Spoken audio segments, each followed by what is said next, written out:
Welcome back. So we've been exploring Bloom's taxonomy. So let's do a very quick review to start off this video. Again, the idea of levels of cognition, levels of thinking, lower levels of thinking. Remember, understand, apply, analyze, evaluate, create. Those are the higher level thinkings. And again, this idea that this is the upper levels of people are working at that level, and what they're doing, they are thinking critically just simply by the very nature of what they're doing. One of the things that we're going to be talking a lot about and using Bloom's taxonomy for are student learning outcomes, learning objectives, learning goals, learning outcomes, those kinds of things should always be developed and written using Bloom's taxonomy. So we're going to use this, and I'll show you how we're going to use this in a moment. What happened, and I honestly don't know when this happened. My impression is this is not in the original Bloom's taxonomy from the 1950s. Somewhere along the line, people started coming up with verbs. And I'll show you what I mean here in a moment. That can be used in writing out and stating what your educational objectives, what your learning goals, what your learning objectives are. So we're going to go through just a few of these verbs here very quickly. By the way, this is a short list of the verbs.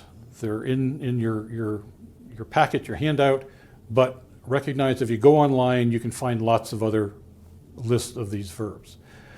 Remember, what kinds of words can we use to say, I want students to do X? I want them to remember, I want them to recognize, I want them to identify, I want them to recall, I want them to retrieve. All those words relate to the lowest level of Bloom's taxonomy. Understand, clarify, illustrate, etc. Apply, execute, carry out, use, implement. These verbs clearly are saying something different than simply identify or simply generalize. This is saying something different. So these relate to apply. So those are the first three levels of Bloom's taxonomy. This is the upper levels. To analyze, differentiate, discriminate, organize, integrate, structure, analyze, etc. Evaluate, judge. Again, I often think of this as you're making judgments. You're checking things, you're coordinating, etc., etc. And then create. It generates something, hypothesize, plan something, design something, etc. These verbs are very useful, first of all, to help us remind us and help us better understand what that word means or what this word means, but also in terms of how we use them to write out our educational objectives. So this is the way we do this. We literally write students will be able to verb, noun, phrase. And of course you fill in the blanks there, what that is. So let's have an example.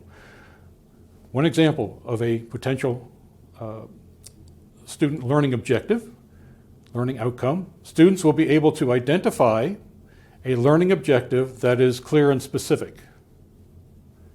Identify. I'm expecting them to work at this level. Remember. Other examples. Students will be able to implement a learning objective in a classroom setting.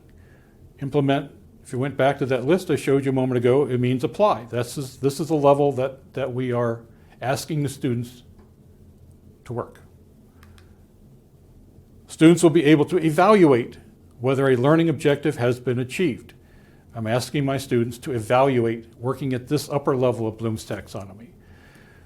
All of those relate to learning objectives and students learning about learning objectives, but I'm asking the students to work at and do things at three completely different levels of Bloom's taxonomy. I'm asking them to do three completely different things. Okay, I have an assignment for you. And before you watch the next video, think about one of the modules that you teach right now. And then just briefly write out three learning objectives or learning goals for that module. And use this form very specifically. Learning objectives for, and whatever your module name is, mine would be lactation biology, for example. Students will be able to, you fill in the blank. What is the verb, what is the noun, what is the phrase? Do three of those and then go back and ask yourself, okay, what what I would do would actually be go back to those lists of verbs that you have in your handout and say, well, I want my students to work at level X of Bloom's taxonomy. I better be using one of those verbs. Down here, I better be using a different verb.